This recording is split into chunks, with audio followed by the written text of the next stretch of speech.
का जो उम्मीदवार है उसको एक वोट देने के लिए यहां आए हो।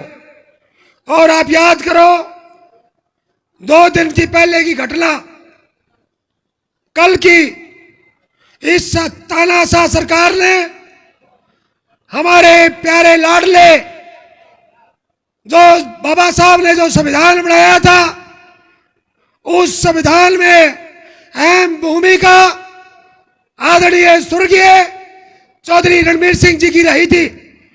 उनके पोते के साथ आदरणीय दीपेंद्र हुड्डा जी के कल 4 घंटे इस तानाशाह सरकार ने हमारे पास परमिशन होने के बाद में खड़क के अंदर हेलीकॉप्टर नहीं उतरने दिया।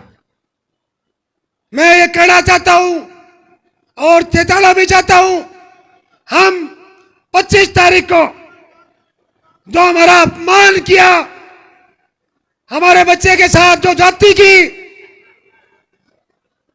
अगर कोई हादसा हो जाता तो उसका जिम्मेदार कौन होता? क्या मोदी होता? क्या आज की सरकार होती? 4 घंटे फिर उसके बाद में भिवानी चांग के अंदर हेलीकॉप्टर उतारा और उसके बाद में वहां गए। ये आज मौका है छत्तीस बिरादरी के भाइयों बदला लेने का। भाई जयप्रकाश भिवानी खेड़ा से, हुड्डा साहब, मैं विश्वास दिलाता हूं हम सब पुराने कार्यकर्ता, नए कार्यकर्ता, हमारी माता, हमारी बहन, छत्तीस बिरादरी के लोग, ये नेता जितने भी स्टेज पे, मैं इनका भी धन्यवाद करता हूं। हम मिलजुल के आपके आदेश को भावी मुख्यमंत्री हरियाणा के शेर दीपेंद्र हुड्डा जी के लिए और हुड्डा साहब के लिए, और बहुत ही आदरणीय मेरे साथ रहे हैं आज से 20 साल पहले विधायक हमारे अध्यक्ष उदयभान जी, इनको विश्वास दिलाते हैं एक वोट जयप्रकाश को, हम कांग्रेस को हाथ के निशान पे हाथ खड़े करके सारे। और साहब ये हम लेके आए सारे लोग, सारे के सारे लोग भिवानी खेड़ा के हैं। और भाई बहुत बहुत धन्यवाद, और सभी नेताओं का भी धन्यवाद। किसी का नाम ना लिया हो तो टाइम थोड़ा है, हुड्डा साहब मेरे का नहीं देखने लग रहा है। बहुत बहुत धन्यवाद। जय हिंद। बहुत बहुत धन्यवाद फौजी साहब। ये जो आपका बच्चा है जिले का यूथ का प्रधान विकास, 1 मिनट अगर चाहोगे तो ठीक है ना, तो नहीं तो हाथ जोड़ ले भाई, टाइम कम है। विकास तो चौधरी भूपेंद्र सिंह हुड्डा जी, आदरणीय उदयभान जी का बहुत बहुत धन्यवाद करता हूं, स्वागत करता हूं इस धनाना की पावन धरा पर। आप सभी साथी, वर्कर साथी सभी जानते हैं कि इस तानाशाह सरकार से हर वर्ग दुखी है। मेरी तो आप सभी साथियों से एक अपील है, आने वाली 25 तारीख को जयप्रकाश जी को एक एक मत दिलाने का काम करें साथियों। और सम्मानित मंच का मैं धन्यवाद करता हूं। एक नारा मैं जरूर दूंगा, मैं बोलूंगा 25 मई, आपने बोलना है भाजपा गई। 25 मई, 25 मई। आप सभी का बहुत बहुत धन्यवाद। बहुत बहुत धन्यवाद। और आपके बीच में बहुत ही विद्वान व्यक्तित्व और सादगी के प्रतीक कांग्रेस अध्यक्ष माननीय चौधरी उदयभान जी, एक बार जोरदार तालियों से खड़े होकर अभिवादन करो। और मैं निवेदन करूंगा माननीय चौधरी उदयभान जी।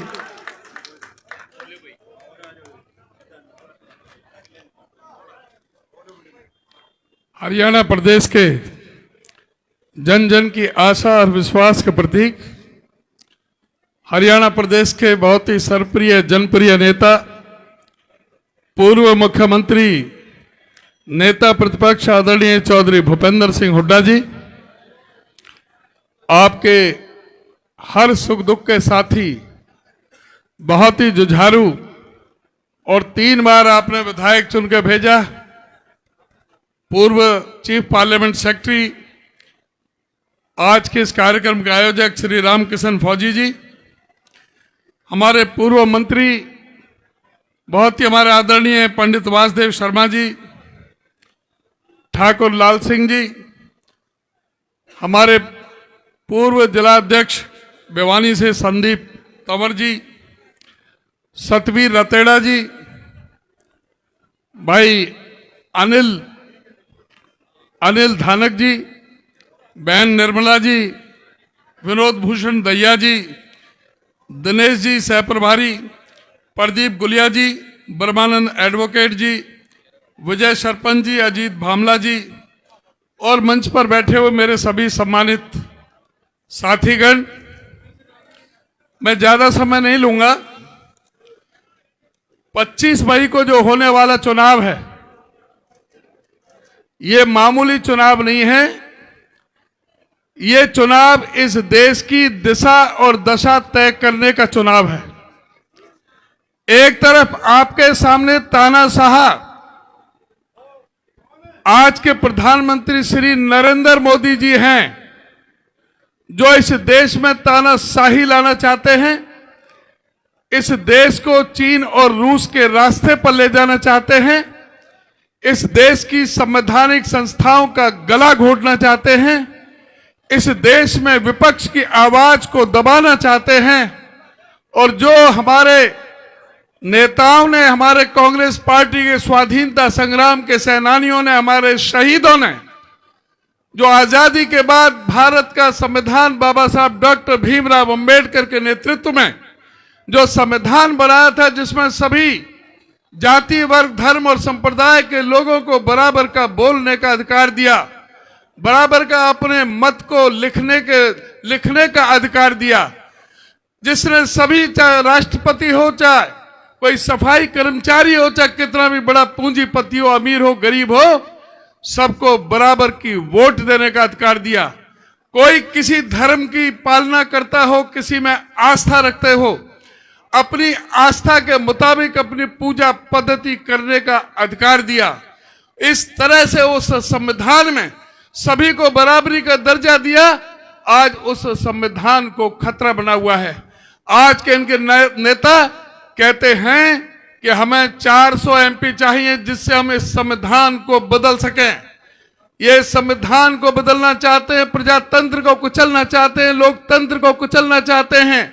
सारी देश की जितनी भी संवैधानिक संस्थाएं, उनको ये खत्म करना चाहते हैं। इसलिए बहुत सोच समझ करके आप लोगों ने फैसला लेना है। ये वही लोग हैं जिन्होंने आपको गुमराह करते हुए तरह तरह के झूठी गारंटियां दी। इन्होंने कहा था कि मैं एमएसपी की गारंटी दूंगा, स्वामीनाथन रिपोर्ट को मैं लागू करूंगा, किसानों की आमदनी में दुगनी करूंगा, कोई सर नहीं रहेगा जिसके सर पर छत ना हो। इस देश में हवाई चप्पल वाले हवाई जहाज में घूमेंगे, बुलेट ट्रेन चला दूंगा, गंगा जमुना को साफ कर दूंगा, 100 स्मार्ट सिटी बना दूंगा, डीजल 30 रुपए और पेट्रोल 35 रुपए लीटर दे दूंगा, और गैस का सिलेंडर 250 रुपए में दे दूंगा। महंगाई 100 दिन के अंदर अंदर कम कर दूंगा, और 100 दिन के अंदर अंदर विदेश से काला धन में देश में ला करके सबके हिस्से में 15-15 लाख रुपए घर बैठे पहुंचाने का काम करूंगा। इस बात को आप सोचें कि किस तरह से इन झूठे लोगों ने हमें बरगलाने का काम किया। इनकी गारंटियां झूठे हैं, ये झूठे हैं। इन लोगों ने हमेशा किसानों के साथ किस तरह का भेदभाव किया आपके सामने है। एमएसपी की गारंटी देने वाले इन लोगों ने किसानों को 13 महीने तक सड़क पर छोड़ दिया था तरसने के लिए। सर्दी, गर्मी, बरसात किस तरह से उनके सामने कील ठोक दी गई थी।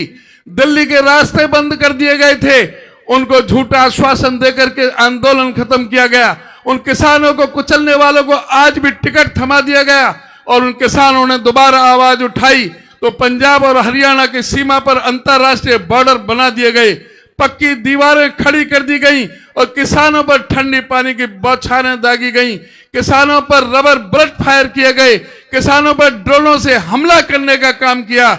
इस तरह से व्यवहार किया जैसे ये दूसरे देश से दुश्मन आ गए हों। आज समय आपका है, आज जवाब आपको देना है। इसलिए मैं आपसे अनुरोध करूंगा, इनके झूठे आश्वासन पर नहीं आए। ये बेटी बचाओ और बेटी पढ़ाओ वाले लोग हमारे महिला पहलवानों को किस तरह से इन्होंने बेइज्जत किया, किस तरह से हमारे महिला पहलवानों को जंतर मंतर पर धरना प्रदर्शन करना पड़ा, और उनके साथ बदतमीजी करने वाले को कोई भी एक्शन नहीं लिया। उसके बेटे को आज भी टिकट थमा दी गई। ये ना इनको कोई महिलाओं से मतलब है। आज नरेंद्र मोदी उस व्यक्ति के लिए वोट मांग रहे हैं जिसने 400 महिलाओं के साथ बलात्कार करने का काम किया कर्नाटक के अंदर। आज नरेंद्र मोदी मणिपुर की बात नहीं करते, हाथरस की बेटी की बात नहीं करते, उन्नाव की बेटी की बात नहीं करते, देहरादून की बेटी की बात नहीं करते। इनको शर्म आनी चाहिए। बेटी बचाओ और बेटी पढ़ाओ वाले इन लोगों ने हमेशा जो किसानों का, महिलाओं का अपमान करने का काम किया है। और आज ये कहते हैं कि कांग्रेस ने जो मैनिफेस्टो दिया है उसमें मुस्लिम लीग की गद्दारी है। क्या है उस मैनिफेस्टो में? मैनिफेस्टो में कहा गया कांग्रेस पार्टी ने, हमारा जो युवा है, जो आज बेरोजगारी में हिंदुस्तान 45 साल के सबसे नीचे स्तर पर पहुंच गया है, हमारी पार्टी ने वायदा किया है हम सत्ता में आएंगे तो जो 30 लाख सरकारी पक्की नौकरी खाली है केंद्र में, उन एक एक नौकरी को हम भरने का काम करेंगे। हमारी पार्टी ने वायदा किया है जो हमारे नौजवान ग्रेजुएट हैं, पोस्ट ग्रेजुएट हैं, जो हमारे नौजवान डिप्लोमा डिग्री धारक हैं, उनको पर्याप्त ट्रेनिंग ना मिलने के कारण नौकरी नहीं मिलती। कांग्रेस पार्टी ने वायदा किया है कि हम उन सभी पढ़े लिखे नौजवानों के लिए 1 साल की ट्रेनिंग देंगे, चाहे वो गवर्नमेंट सेक्टर हो, पब्लिक सेक्टर हो, चाहे प्राइवेट सेक्टर हो। अच्छे अच्छे इंस्टीट्यूशन में उनको ट्रेनिंग दी जाएगी और उस ट्रेनिंग के दौरान वजीफा के तौर पर उस युवा को, चाहे बेटा है चाहे बेटी है, 8,500 रुपए महीने, 1 साल का 1 लाख रुपए हम वजीफा के तौर पर देने का काम करेंगे। कांग्रेस पार्टी ने यह वायदा किया है कि कोई पर्चा लीक कांग्रेस पार्टी में नहीं होगा, इस बात की गारंटी लेते हैं। कांग्रेस पार्टी ने वायदा किया है कि इस अग्निवीर योजना जो हमारे फौज के साथ धोखा है, हमारे नौजवानों के साथ धोखा है, इस अग्निवीर के पन्ने को फाड़ करके हम डस्टबिन में डाल देंगे। जैसे फौज की पहले भर्ती होती थी उसी तरह से फौज की भर्ती करने का काम करेंगे। हमारी पार्टी ने वायदा किया है हम महिलाओं को पूरी तरह से आरक्षण देने का काम करेंगे, जो लोकसभा में और राज्यसभा में पारित किया गया है। साथ ही जो गरीब महिला हैं, जिनके पीले कार्ड हैं, घर बैठे 8,500 रुपया महीना उनके बैंक के खाते में, साल का 1 लाख रुपया घर बैठे उनके खाते में डालने का काम करेंगे। आप अंदाजा लगा सकते हैं, जिस घर में 8,500 रुपए की मदद मिल जाए तो महंगाई से किस तरह से राहत मिल सकती है, वो अपने बच्चों को किस तरह से पढ़ा सकते हैं, ये आप इसका अंदाज लगा सकते हैं। कांग्रेस पार्टी ने वायदा किया है कि जो हमारी आंगनवाड़ी वर्कर हैं, आशा वर्कर हैं, मिड डे मील वर्कर हैं, वो भी सब गरीब परिवारों की बेटियां हैं। हम सत्ता में आएंगे तो इनकी तनख्वाह हम दुगनी करने का काम करेंगे।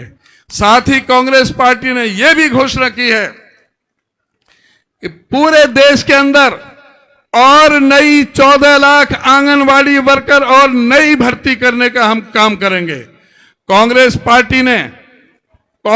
पार्टी ने ये अपने घोषणा पत्र में वायदा किया है, हर जिले में बाबा साहब डॉक्टर भीमराव अंबेडकर जी के नाम से एक डॉक्टर अंबेडकर भवन, उसमें हॉस्टल और उसके अंदर लाइब्रेरी बनाने का काम, हर जिले में हम हॉस्टल और डॉक्टर अंबेडकर भवन बनाएंगे, जिसमें कोई भी बेटा अपना हॉस्टल में रह सकता है।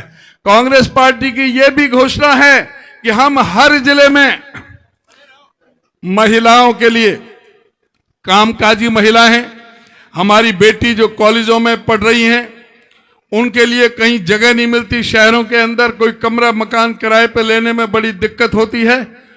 उन बेटियों के लिए, महिलाओं के लिए हर जिले में सविताबाई फूले के नाम से एक महिलाओं के लिए हॉस्टल बनाने का काम करेंगे। हमारी पार्टी का यह भी वादा है, हर जिले में एक गवर्नमेंट मेडिकल कॉलेज जिसमें अस्पताल भी होगा, हर जिले में एक गवर्नमेंट मेडिकल कॉलेज खोलने का काम हमारी पार्टी करेगी। हमारी पार्टी का यह भी ऐलान है, वायदा है, इस देश में रहने वाला प्रत्येक नागरिक जिसको इलाज के लिए भटकना पड़ता था, वो किसी भी अच्छे से अच्छे अस्पताल में अपना इलाज कराएगा। 25 लाख रुपए तक का इलाज कांग्रेस की सरकार आपको करा के मुफ्त करा करके देगी। कांग्रेस पार्टी ने यह वायदा किया है कि जो गरीबों को राशन कार्ड मिलता है, राशन मिलता है 5 किलो के हिसाब से, हमारी सरकार आने के बाद उस राशन को डबल किया जाएगा, 10 किलो के हिसाब से दिया जाएगा। साथ में दाल भी मिलेगी, चीनी भी मिलेगी, सरसों का तेल भी मिलेगा, मिट्टी का तेल भी देने का काम हमारी सरकार करेगी। हमारी पार्टी का वायदा है, जो किसानों ने, जिन्होंने, जैसे मैंने पहले जिक्र किया, 750 किसानों ने अपना एमएसपी के लिए अपने प्राणों का बलिदान दिया। हमारी पार्टी का वायदा है कि जब हम सरकार में आएंगे तो हम किसानों को एमएसपी की लीगल गारंटी देंगे। किसी भी किसान की फसल एमएसपी से कम नहीं बिकेगी। अगर किसी ने कम खरीदी तो उसके खिलाफ मुकदमे दर्ज किए जाएंगे। कांग्रेस पार्टी का वायदा है कि स्वामीनाथन रिपोर्ट को लागू करेंगे, जिसमें C2+50 का फार्मूले के हिसाब से किसानों की जिंसों का रेट तय होगा। कांग्रेस पार्टी का वायदा है कि किसानों पर लगने वाले प्रत्येक तरह का टैक्स, चाहे वो खाद हो, बीज हो, कीटनाशक दवाइयां हो, चाहे कृषि में काम आने वाले यंत्र हो, खुरपी से लेकर के और ट्रैक्टर तक, कोई भी किसानी में इस्तेमाल होने वाला जो उपकरण है, यंत्र है, उस पर कोई टैक्स नहीं लगेगा, कोई भी जीएसटी नहीं लगेगा। कांग्रेस पार्टी का वायदा है कि सभी किसानों का, मजदूरों का, गरीबों का, दलितों का, पिछड़ों का, नरेंद्र मोदी जी ने तो अमीरों के 16 लाख करोड़ माफ किए हैं। कांग्रेस पार्टी की सरकार बनेगी तो इन सभी किसानों का, गरीबों के सारे कर्जे पूरी तरह से माफ करने का काम करेंगे। हमारी पार्टी का यह भी वादा है कि हम मनरेगा मजदूर की मजदूरी, जो ये 261 रुपए के जो कर रहे हैं, उसको हम 400 रुपए देंगे। और आपकी जब सरकार बनने के बाद 200 रुपए हमारी कांग्रेस की सरकार अपनी तरफ से, हरियाणा की तरफ से देगी। 600 रुपए हम मनरेगा मजदूर को देंगे। और जो मैं, क्योंकि जल्दी है, मैं आपसे अनुरोध और प्रार्थना करूंगा कि आप ये संकल्प लें, एक एक वोट 25 मई को कांग्रेस पार्टी के उम्मीदवार जयप्रकाश को आप वोट देकर के यहां से सफल बनाएंगे। दोनों हाथ खड़े करके इसका आश्वासन दें।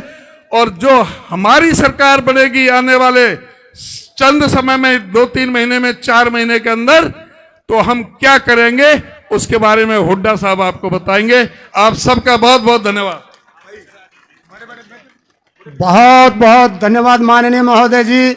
और आदरणीय देवी और सज्जनों, गरीबों के मसीहा नेता प्रतिपक्ष चौधरी भूपेंद्र सिंह हुड्डा जी, जोरदार अभिवादन। और माननीय महोदय जी आपके बीच में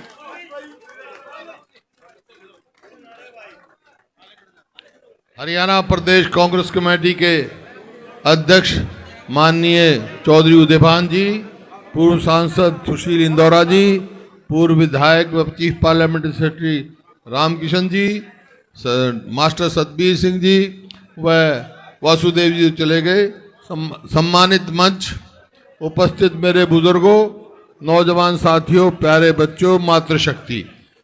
देखिए, यहाँ से लोकसभा के उम्मीदवार कांग्रेस पार्टी के और इंडिया अलायंस के, इंडिया गठबंधन के उम्मीदवार भाई जयप्रकाश हैं। और आज पूरे देश में हवा चल रही है, आज कह के जा रहा हूं, केंद्र में इंडिया अलायंस की सरकार बनने जा रही है भाई। और सरकार बनने के बाद क्या क्या होगा, केंद्र के उस पे उदयभान जी ने तफसील में आपको बता दिया, विस्तार से बता दिया। किसान का क्या होगा, महिलाओं का क्या होगा, युवाओं का क्या होगा, ये सब बता दिया। ये गांव, धनाना गांव, ये इलाका किसान मूवमेंट का लीडर रहा है भाई, मेरे को मालूम है।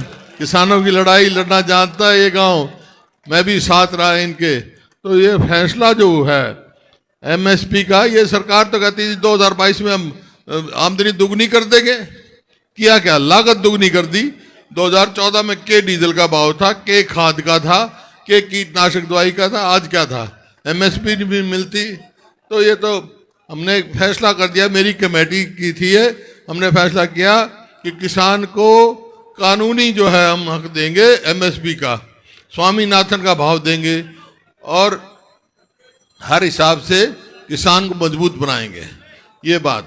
अब सवाल आया, एक बात थारे से पूछता हूं, मैं हर जगह पूछता हूं, भाई हरियाणा में जो इस चुनाव के बाद सरकार बननी है, कौन सी पार्टी की सरकार बननी चाहिए? आपसे पूछता हूं सवाल। कांग्रेस। ये आवाज पूरे हरियाणा की है, पूरे हरियाणा की आवाज है। क्यों है ये आवाज? क्योंकि 2014 में जो हमने सरकार छोड़ी ना, हरियाणा प्रति व्यक्ति आय में, प्रति व्यक्ति निवेश में, नौकरी देने में, कानून व्यवस्था में, खेल और खिलाड़ियों में नंबर 1 था पूरे हिंदुस्तान में। आज किस चीज में नंबर 1 हो गया भाई? 10 साल में बेरोजगारी में, अपराध में, और भाई खेल और खिलाड़ियों की तुमने देख ली। हमारी पहलवान बेटियां जिन्होंने देश में नाम रोशन किया, उनके साथ क्या सलूक किया गया जंतर मंतर में, आज तक उनको न्याय नहीं मिला। तकलीफ है इन बातों की। इस वास्ते 36 बिरादरी ये मन बना चुकी है कांग्रेस की सरकार बनेगी। अब सवाल आएगा कि भाई कांग्रेस की सरकार बन जाएगी, जयप्रकाश जी यहाँ से एमपी बन जाएंगे, तो कांग्रेस क्या करेगी? इनने तो कुछ करा नहीं। तो 5-7 मोटे मोटे, जल्दी है मेरे को, 5-7 मोटे मोटे फैसले बता रहा हूँ जो हम सरकार बनते करेंगे। एमएसपी और ये तो केंद्र करेगी। हम भाई सरकार बनते ही पहला फैसला करेंगे, अपने बुजुर्गों की पेंशन 6,000 रुपये महीने करूंगा, और गरीब आदमी का 300 यूनिट बिजली माफ करेंगे महीने का। और जो एक गैस का सिलेंडर है ना, जो 400 का था 2014 में, आज हो गया 1000-1200 का। ये भाई 500 से ज्यादा इसकी कीमत नहीं होगी। और जो ये कौशल रोजगार निगम बना के जो हमारी युवाओं के साथ खिलवाड़ कर रहे हैं ना, ठेके पे नौकरियां दे रहे हैं, भ्रष्टाचार का अड्डा बना दिया, पक्की भी नौकरी नहीं दे रहे, ना रिजर्वेशन है उसमें, जब मर्जी लगा लो जब मर्जी घटा दो। इसका नतीजा ये हुआ 2 लाख पक्की नौकरी खाली है आज हरियाणा में। हमारी सरकार बनेगी तो 1 साल के अंदर अंदर 2 लाख बच्चों को हम नौकरी देंगे भाई हरियाणा में। इसी प्रकार से 100-100 गज के प्लॉट हमने 4 लाख दिए गरीब आदमियों को, और 10 लाख पानी की टंकी दी, टूटी दी। भाई पूरा हल्का बैठा है, गांव बैठे है। यूं बता दो भाई, इनने 1 गज भी दिया किसी को? कोई टंकी दी हो, टूटी लाई हो? ये टूटी करता हो, टूटी पाड़े नाली सरकार है यार, टूटी ला नाली को रहा। तो भाई हम फिर वही स्कीम लागू करेंगे। अब का 100-100 गज के प्लॉट भी देंगे, साथ 2-2 कमरे का मकान भी बनाएंगे। बाकी आप खिलाड़ियों का पूरा सम्मान करेंगे। जो हमारी नीति थी, पदक लाओ पद पाओ, हमारे को गर्व है। इस गांव की तो लड़की अब भी भाई मेडल लेकर आई है, पूरा नाम ऊंचा किया है, उनका मान सम्मान करेंगे हम। इसी प्रकार से भाई जो है कर्मचारियों का ओल्ड पेंशन स्कीम लागू करेंगे। अपराध का देख रहे हो आप, डाके पड़ रहे हैं, हर फिरौतियां मांगी जा रही हैं। भाई 2004 में भी ऐसा ही माहौल था। 5 में मैं बना था, बनते मैंने कह दिया था बदमाशों को या तो बदमाशी छोड़ दो या हरियाणा छोड़ दो। क्या था याद होगा ना आपका। आज फिर कह के जा रहा हूं, बदमाशा ने हरियाणा में रहने दूंगा। तो भाई ठीक है ना।